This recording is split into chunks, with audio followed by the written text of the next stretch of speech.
दोस्तों, मैं अरविंद कुमार पप्पू एक बार फिर से आप सबका स्वागत करता हूं अपने YouTube चैनल अभी कोचिंग सेंटर में।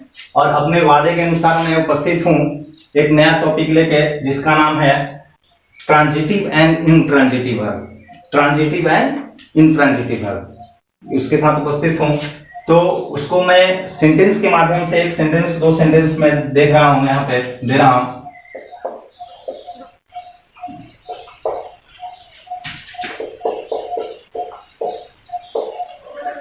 They are playing और एक और सेंटेंस, सेम यही सेंटेंस,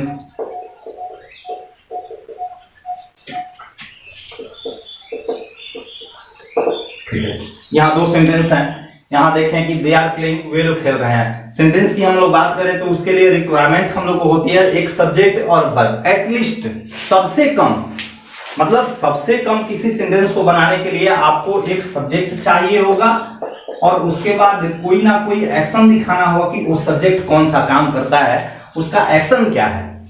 तो पहले सब्जेक्ट और उसके बाद वर्ब। और अगर आप चाहें तो उसके साथ कोई ऑब्जेक्ट दे सकते हैं और कॉम्प्लीमेंट दे सकते हैं, कोई भी।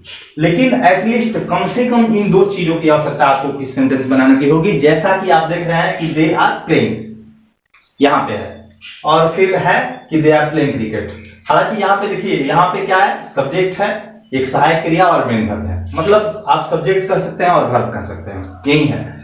और यहाँ पे है कि सब्जेक्ट भी है, वर्ब भी है, और यहाँ पे ऑब्जेक्ट भी है, आइए इन दोनों सेंटेंस पे देखते हैं, ट्रांजिटिव और इनट्रांजिटिव वर्ब। ट्रांजिटिव वर्ब और इनट्रांजिटिव वर्ब। तो ट्रांजिटिव वर्ब ऐसे वर्ब हैं जिनके साथ कोई ना कोई ऑब्जेक्ट का प्रयोग हुआ हो, किसी ना किसी ऑब्जेक्ट का प्रयोग हुआ हो, वो हो गया ट्रांजिटिव। तो यहाँ पे ये वाला प्लेइंग, दूसरे सेंटेंस की बात करें हम लोग, यहाँ पे अगर इसके साथ क्रिकेट ऑब्जेक्ट है तो ये कौन सा वर्ब हुआ, ये ट्रांजिटिव वर्ब हुआ। और यहाँ पे कोई ऑब्जेक्ट नहीं है इस सेंटेंस में, हालांकि मीनिंग तो है उसका। ट्रांजिटिव वर्ब होता है, ट्रांजिटिव वर्ब की the transitive verb is a verb that requires an object to receive the action. मतलब ट्रांजिटिव वर्ब ऐसा वर्ब है जो उस वर्ब के कार्य को दर्शाने के लिए, एक्शन को दर्शाने के लिए किसी ना किसी ऑब्जेक्ट की आवश्यकता उसको होती है। आप हिंदी में इसको लिखें तो आप लिख सकते हैं कि ट्रांजिटिव वर्ब, हिंदी में लिखें तो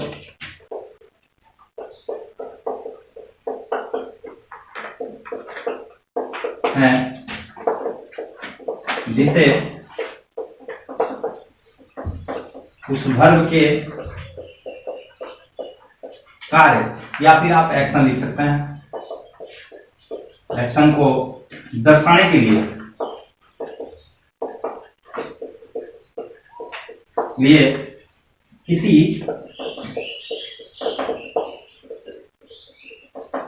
ऑब्जेक्ट की आवश्यकता होती है।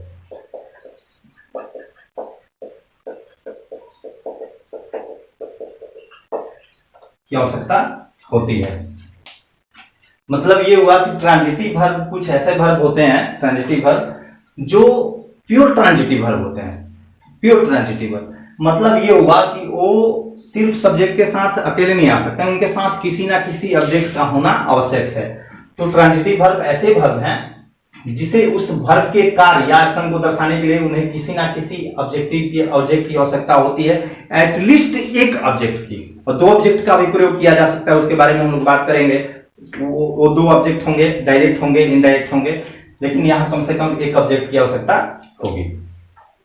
ट्रांजिटिव वर्ब का कुछ एग्जांपल है जो प्योर ट्रांजिटिव वर्ब है। बीइंग है, कैरी है, गिव है, क्लाइंब है, मेक, टेक, राइट, इटीसी। तो ये सारे के सारे प्योर ट्रांजिटिव वर्ब हैं। मतलब ये हुआ कि इनके साथ किसी ना किसी ऑब्जेक्ट का आना आवश्यक है इनका सही अर्थ निकालने के लिए। जैसे कुछ सेंटेंस हम लोग यहाँ पे ले रहे हैं कि मान लीजिए आप कोई सेंटेंस लिख रहे हैं या फिर किसी से कह रहे हैं कि प्लीज ब्रिंग, कृपया लाएं। क्या इसका अर्थ बन रहा है? कुछ अर्थ बन रहा है कि प्लीज ब्रिंग, कृपया लाएं। मतलब ये हुआ कि क्या लाएं। आप वहां पे प्रश्न कर सकते हैं कि क्या लाएं, तो वहां पे कोई ना कोई ऑब्जेक्ट आपको देना आवश्यक होगा। ये प्योर ट्रांजिटिव वर्ब है। ब्रिंग, आप कह सकते हैं कि glass of water, a chair, जो भी हो, अब जाके इसका सेंस क्लियर हुआ कि प्लीज ब्रिंग अ चेयर, कृपया कुर्सी लाएं। या फिर आप कर सकते हैं कि माय फ्रेंड मेक्स, छोड़ दें आप, कि माय फ्रेंड मेक्स, मेरा दोस्त बनाता है, बनाता है, ये क्लियर सेंस हुआ, मेरा दोस्त बनाता है, नहीं हुआ। मतलब इस मेक के एक्शन को रिसीव करने के लिए, इसके एक्शन को पूरी तरह दर्शाने के लिए किसी ना किसी ऑब्जेक्ट को देना आवश्यक है। चाहे आप एक ऑब्जेक्ट दें डायरेक्ट या फिर दो ऑब्जेक्ट दें। आप अगर आप एक ऑब्जेक्ट देना चाहें तो माय फ्रेंड मेक्स कुछ भी कहें, आप केक कह दें कि माय फ्रेंड मेक्स केक, कि मेरा दोस्त केक बनाता है। अगर इसके साथ दूसरा ऑब्जेक्ट भी देना चाहें तो आप लिख सकते हैं कि फॉर मी, मेरे लिए बनाता है, ये हो गया। और फिर देख लें, he is writing, he is writing, वह लिख रहा है, वह लिख रहा है, लेकिन क्या लिख रहा है, यहाँ पे उसके एक्शन को दर्शाने के लिए कुछ ना कुछ आपको लिखना होगा। he is writing an essay, a letter, तो आप कुछ ना कुछ दे सकते हैं। ये प्योर ट्रांजिटिव वर्ब हैं, इनके साथ कोई ना कोई ऑब्जेक्ट को आना आवश्यक है, किसी ना किसी ऑब्जेक्ट का यूज आपको करना होगा यदि इसके एक्शन को दिखाना है। तो आगे हम लोग बात करते हैं इंट्रांजिटिव की बात करते हैं। इंट्रांजिटिव वर्ब, तो the verb used without any object, ठीक ना, मतलब ऐसा वर्ब जिसका प्रयोग बिना किसी ऑब्जेक्ट के होता है और क्लियर सेंस देता भी है, अपना सही मीनिंग देता भी है, सही अर्थ देता भी है, वो कहलाता है इंट्रांजिटिव वर्ब। मतलब इंट्रांजिटिव वर्ब्स वैसे वर्ब हैं जिनका प्रयोग बिना किसी ऑब्जेक्ट के होता है, बिना किसी ऑब्जेक्ट के जिनका प्रयोग होता है और उनका अर्थ भी सही निकलता है। जैसे कुछ एग्जांपल यहाँ पे हैं कि काई है, डाई है, लाफ है, लिव है, रन है, गो है, कम, सीट, स्लीप, स्टैंड, एक्स्ट्रा, ये सारे के सारे इंट्रांजिटिव वर्ब है। इसका एग्जांपल कुछ देख लें हम लोग, हो सकता है आपके दिमाग में ये चल रहा हो कि इनके साथ कोई ना कोई ऑब्जेक्ट हम डाल सकते हैं। आइए डाल के हम लोग देखें। जैसे कहा जाए कि ही इज क्राइंग, क्या ऑब्जेक्ट डालेंगे आप? मतलब आप कहेंगे कि वह चिल्ला रहा है तो क्या चिल्ला रहा है, वह सो रहा है तो क्या सो रहा है, हाँ वह रह रहा है तो क्या रह रहा है, वह दौड़ रहा है तो क्या दौड़ रहा है।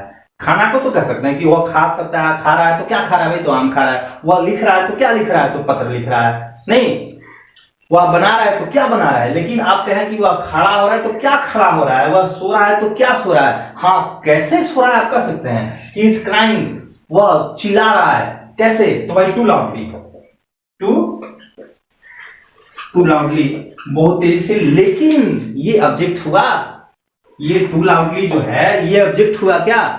नहीं, ये ऑब्जेक्ट नहीं हुआ, ये एडजेक्टिव हुआ। और इसको आप कॉम्प्लीमेंट कर सकते हैं, इसको आप ऑब्जेक्ट नहीं कर सकते हैं। मतलब ये हुआ कि जितने भी वर्ब हैं, ये जितने भी वर्ब हैं, इनके साथ आप ऑब्जेक्ट का प्रयोग नहीं कर सकते हैं। आप कॉम्प्लीमेंट कोई ना कोई दे सकते हैं, आप एडजेक्टिव लगा सकते हैं, ठीक ना। सी रन्स, आप कहें कि सी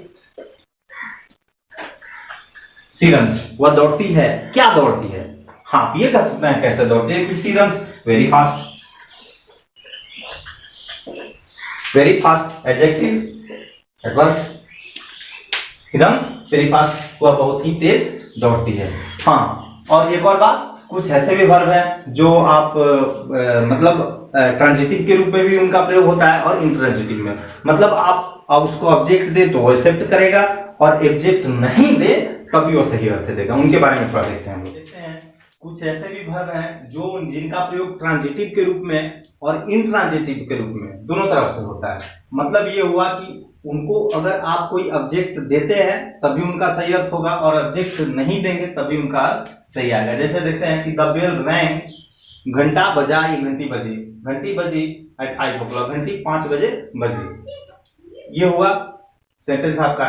तो यहाँ पे कोई ऑब्जेक्ट नहीं है, ऑब्जेक्ट नहीं है, तो ये इंट्रांजिटिव। लेकिन कहा जाए कि the peon rang the bell, चपरासी ने घंटी बजाई, तो यहाँ पे जो रैंक जो होगा यहाँ पे इंट्रांजिटिव था, लेकिन यहाँ पे ट्रांजिटिव हुआ। आगे देखें कि द ग्लास ब्रोक, ग्लास टूट गया या फिर शीशा टूट गया।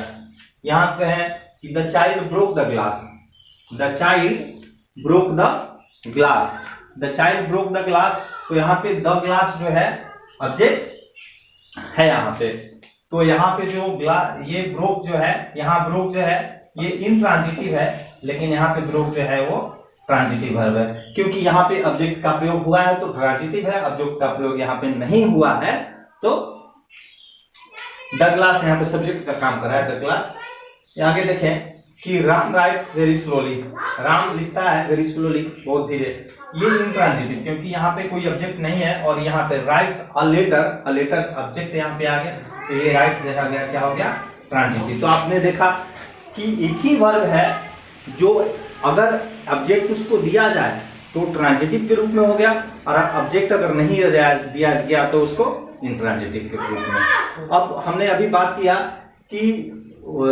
ऑब्जेक्ट एक से अधिक भी आप दे सकते हैं, एक से अधिक, तो उस प्रकार के कुछ सेंटेंस हम लोग यहाँ पे देखते हैं। हमने देखा कि कोई वर्ब है उसके साथ दो ऑब्जेक्ट भी आ सकते हैं, दो ऑब्जेक्ट, तो उनमें से एक होता है डायरेक्ट ऑब्जेक्ट और दूसरा इनडायरेक्ट ऑब्जेक्ट। जैसे यहाँ पे देखा है कि ही गेव मी, उसने मुझे दिया, तो ये तो सेंटेंस क्लियर होगा, तो उसने मुझे दिया, ये ही हो गया क्या, सब्जेक्ट, गिव हो गया देना, और मी हो गया ऑब्जेक्ट, मुझे दिया। तो फिर कह रहा है कि न्यू पेन, ये भी एक ऑब्जेक्ट आ गया, तो यहाँ पे दो ऑब्जेक्ट। अब डायरेक्ट वन इनडायरेक्ट अभी हम लोग बात करेंगे कि the chief guest has given Ram को दिया ए प्राइज, एक प्राइज दिया। The mother feed her child, यहाँ पे ऑब्जेक्ट हो गया ए ब्रेड। अब बात करें कि इनमें से कौन सा डायरेक्ट और कौन सा इनडायरेक्ट, आप पहले यहां लिख लेंगे direct object and indirect object कौन कौन होते हैं। तो किसी सेंटेंस में देखिए आप दो तरह से पहचान सकते हैं, ठीक ना, दो तरह से, एक आप व्हाट और होम।